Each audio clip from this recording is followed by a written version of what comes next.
வணக்கம். நான் பார்த்தே சமைத்தேன் பொண்ணி. இன்றைக்கி நம்ம திருவாதிரைக்கு பண்ணுற களி, கூட்டு, சாம்பார் இதெல்லாம் பார்க்கலாம். நாளைக்கு தான் திருவாதிரை. இதுக்கு முதல்ல 1 கப்பு பச்சரிசி எடுத்து வச்சுட்டுருக்கேன். 2 டேபிள் ஸ்பூன் பைத்தம்பருப்பு, 1 டேபிள் ஸ்பூன் கடலைப்பருப்பு. இதை நல்லா வெறும் வாண்டியில் நல்லா செவக்க வாசனை வர வரைக்கும் நம்ம வறுத்துக்கலாம். இதுதான் களிக்காக நம்ம பண்ண போகிறது இன்க்ரீடியன்ஸு. இதை நல்லாவே வறுக்கணும், நல்லா வாசனை வரணும். ஆனால் கருகாமல் வறுத்து எடுத்துட்டு மிக்சியில் வச்சுட்டு நல்லா ரவையாட்டம் பொடிச்சுக்கணும். இதை நல்லா ரவை மாதிரி பொடிச்சுன்றதுக்கப்புறம் நம்ம என்ன பண்ணணுன்னா, இது 1 கப்பு எடுத்துட்டோம் இல்லையா நம்ம அரிசி. இதுக்கு 2 கப்பு இல்லைன்னா 1.5 கப்பு. நான் 1.5 கப்பு தான் எடுத்துட்டேன். வெல்லத்தை எடுத்து அதில் கொஞ்சம் ஒரு 1/2 கப்பு தண்ணியை விட்டுட்டு நல்லா நம்ம கொதிக்க வச்சுக்கணும். அப்புறம் உங்களுக்கு கல் மண் இருந்தாக்கா நீங்கள் அது அரிச்சிக்கலாம். அப்படி இல்லை உங்களுக்கு சுத்தமானதாக தான் இருக்குன்னா அப்படியே வச்சுட்டு நம்ம இந்த 1 கப்பு அரிசிக்கு 3 கப்பு ஜலம். என்னோடய அரிசி 2.5 கப்புக்குள்ளே நான் இந்த மற்ற எல்லாத்துக்கும் பருப்புக்கெல்லாம் சேர்த்துட்டு 3 கப்பாக போட்டுட்டு இந்த அரிசி நம்ம உடச்சினையும் அதில் போட்டு நல்லா இலக்கிண்டுட்டு இந்த மாதிரி இலக்கினப்புறம் நம்ம குக்கரில் வச்சு 3 விசில் எடுத்து வச்சுட்டா உதிராக வந்துட்டு அதுக்கப்புறமா நம்ம தேங்காய் ஒரு மூடி தருவி வச்சுட்டுருக்கோம். அதை கொஞ்சம் 1 ஸ்பூன் கீயும் அதாவது நெய்யும் கொஞ்சமாக தேங்காய் எண்ணெய் விட்டுட்டு நல்லா வறுத்து கொட்டிடலாம். அதுக்கப்புறம் 1 ஸ்பூன் நெய் விட்டுட்டு முந்திரி பருப்பையும் வறுத்து கொட்டினாக்கா நம்மளுக்கு நல்லா பொலன்னு உதிராக இது மாதிரி களி கடிச்சிடும். இது கடைசியில் எதுவுமே இருக்காது, நல்லா ஜோராக கடிச்சிடும்.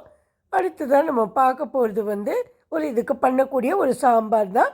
முதல்ல கடலைப்பருப்பு, உளுத்தம்பருப்பு, கடுகு, பெருங்காயம், கறிவேப்பிலை இதை போட்டு வதக்கிட்டு நான் 1/4 கிலோ எடுத்துட்டுருக்கேன் தக்காளி.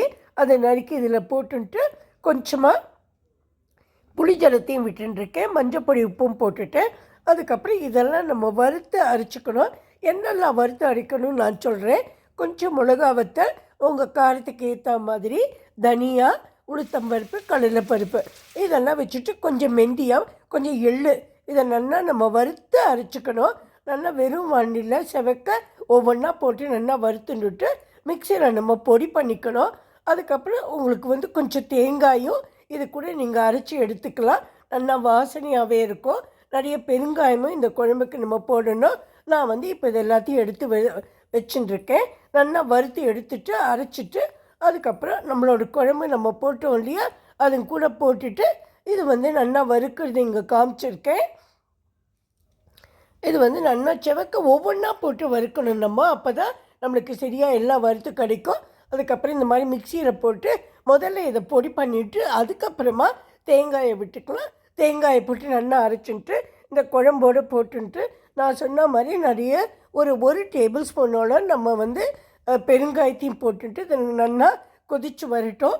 வந்த உடனே நம்ம இறக்கி வச்சிடலாம். வேணும்னா நீங்கள் மேலேட கொஞ்சம் நெய்யோ இல்லை தேங்காய் எண்ணெயோ விட்டுக்கலாம். இப்போ நான் இப்போ புழுக்கும் பண்ணிவிட்டேன். இங்கே தான் புழுக்கு வச்சுருக்கேன். இது ரொம்ப ஈஸி தான். இந்த புழுக்குக்கு நாட்டு காய்கறியாக 7 காய்கறி 7, 5, 9 அப்படி எடுத்துக்கலாம். இதுக்கு மோஸ்ட்லி கிழங்கு வகையான காய்கறிகள் தான் எடுத்துப்பா.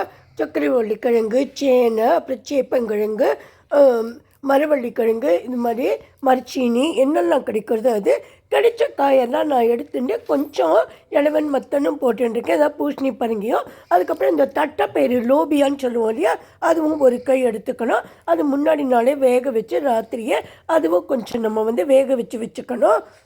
இப்போ நான் எடுத்துட்ட காய்கறி கிடைச்ச கிழங்கெல்லாம் எடுத்துட்டுருக்கேன். அது தவிர வாழைக்காய், இது இஞ்சி மஞ்சள் அதுவும் எடுத்துட்டுருக்கேன்.